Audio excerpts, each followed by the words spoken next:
Dear student, आज का मेरा टॉपिक है प्रबंध का अर्थ, परिभाषाएं एवं विशेषताएं, meaning, definition and characteristics of management. सबसे पहले हम आज प्रबंध का अर्थ और परिभाषाओं का अध्ययन करेंगे। Meaning and definition of management. यद्यपि प्रबंध शास्त्र के व्यवस्थित अध्ययन का युग प्रारंभ हुए लगभग 1 शताब्दी का समय बीतने जा रहा है, लेकिन दुख की बात यह है कि इसकी आज तक कोई सर्वमान्य परिभाषा का विकास नहीं हो पाया है। प्रमुख कारण यह है कि विभिन्न प्रबंध शास्त्रियों द्वारा प्रबंध को अलग अलग अर्थों से परिभाषित किया जाना। सामान्य अर्थ में प्रबंध नियोजन, संगठन, निर्देशन एवं नियंत्रण की प्रक्रिया है। इनमें 4 कार्यों को शामिल किया गया है: नियोजन, संगठन, निर्देशन और नियंत्रण।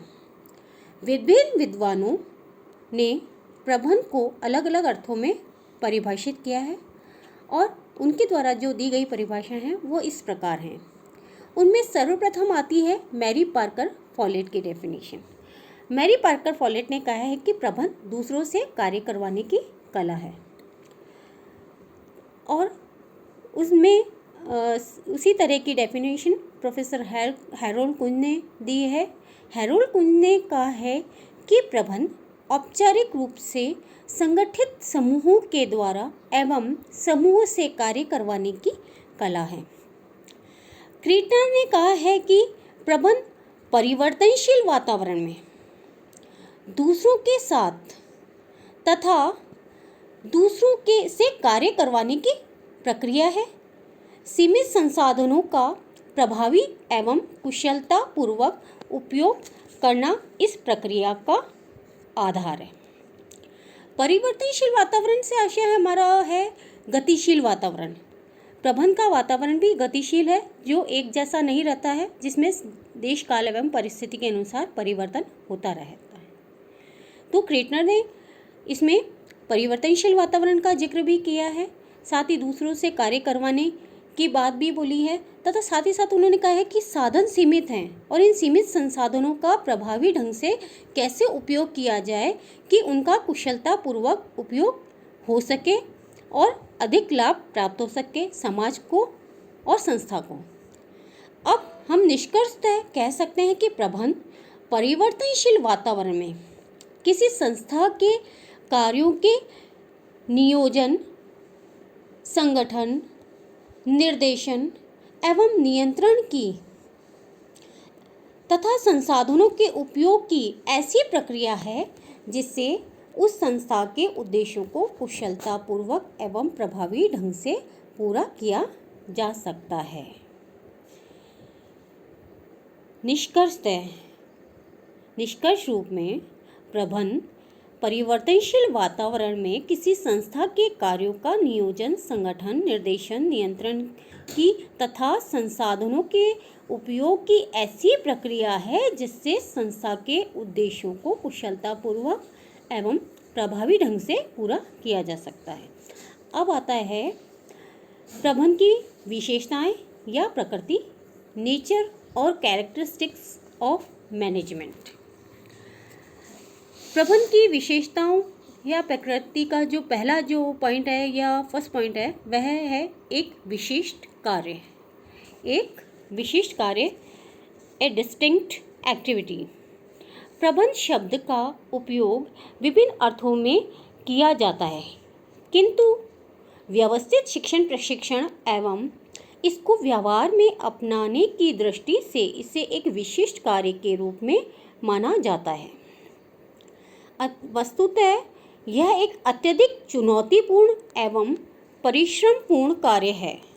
यह असंगठित संसाधनों का उपयोग कर उपयोगी उत्पादों एवं सेवाओं का उत्पादन करने में सक्षम होता है, इसलिए इसे विशिष्ट कार्य कहा जाता है। सेकंड आता है हमारा पॉइंट ह्यूमन एक्टिविटी, मानवीय कार्य।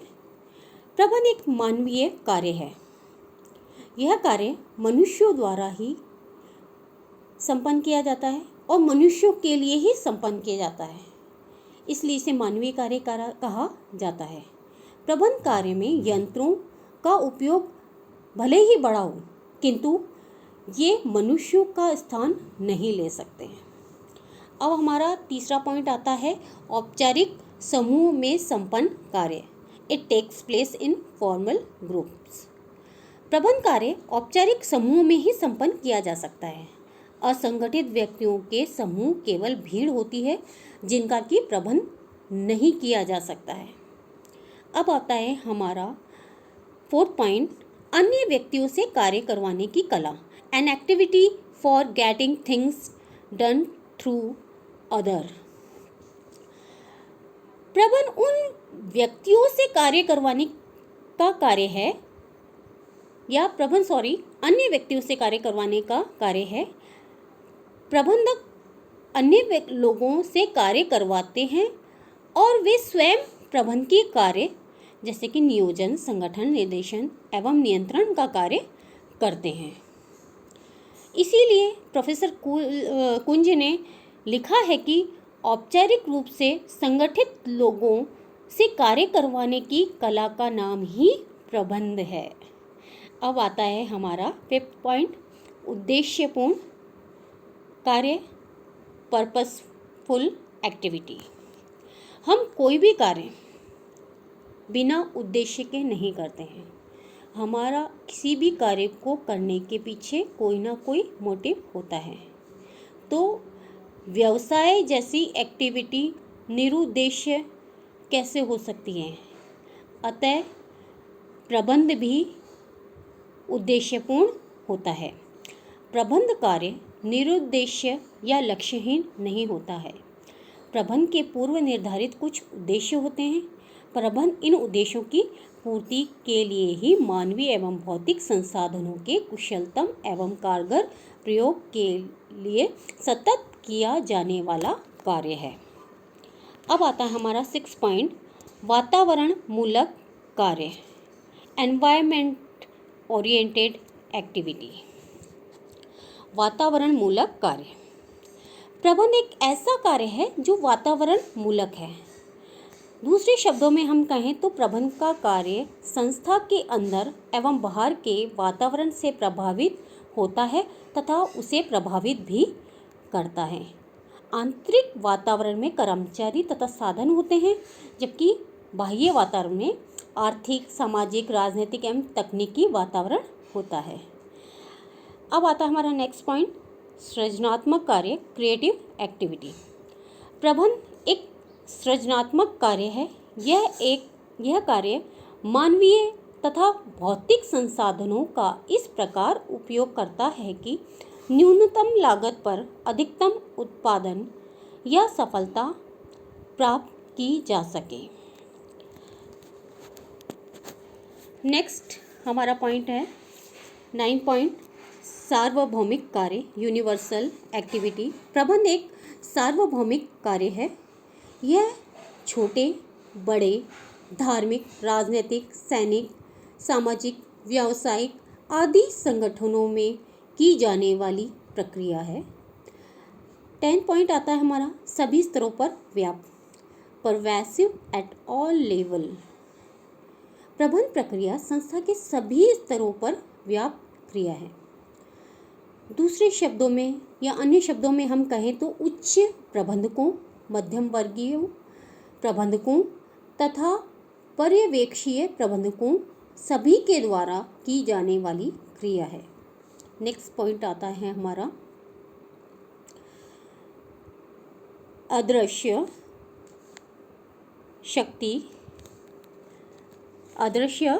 शक्ति, इंटेंजिबल फोर्स।